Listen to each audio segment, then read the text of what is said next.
will obliterate them. So to all the people listening, if this diplomatic effort fails, President Trump is going to take the Strait of Hormuz. Yeah. We're going to run it. We're going to try to get Saudi Arabia to join the Abraham Accords to end the Arab-Israeli conflict in 2026. And if Iran continues to attack Israel and Lebanon, the new policy will be we'll hit Iran. So to the Iranians, if you're listening, when you use Hezbollah to attack Israel, I think the new policy will be we will attack Iran.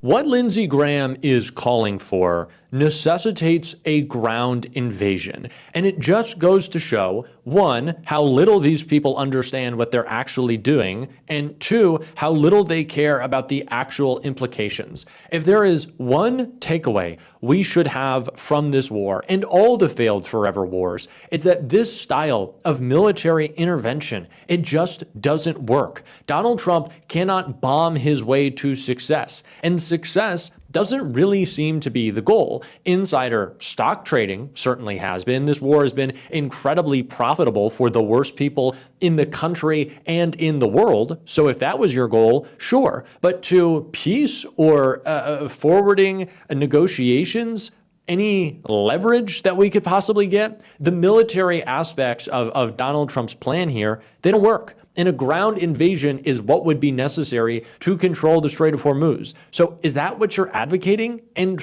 for why? What would that get us? How would that help us? So Iran wouldn't have that choke point? Or we could just negotiate. Or we could have never gotten in this fight in the first place. It is idiotic. And so Donald Trump is feeling weak. Donald Trump is feeling weak. And that is why he got on the phone and tried to pretend that he wasn't, that he isn't, saying this. Trump spirals in bonkers phone call with reporter. I can do whatever I want. Donald Trump unleashed a flurry of threats, promises, and ideas Sunday in a phone call with a Fox reporter, the details of which left one independent journalist in utter shock. The phone call occurred Sunday morning, just one day after Iranian military officials announced they would be closing the Strait of Hormuz again, citing violations of the tentative peace deal agreed to by Washington and Tehran last week. And let's be clear, that ceasefire violation, it was all Israel. As Trump's coveted peace deal imploded in real time, the president issued a series of threats and statements that independent journalist Aaron Rupar described as bonkers. Donald Trump, he spoke with Fox and Iranian officials overnight, and he said, you close it and you won't have a country. Donald Trump, again, in this call, once again threatening to blow up Iran.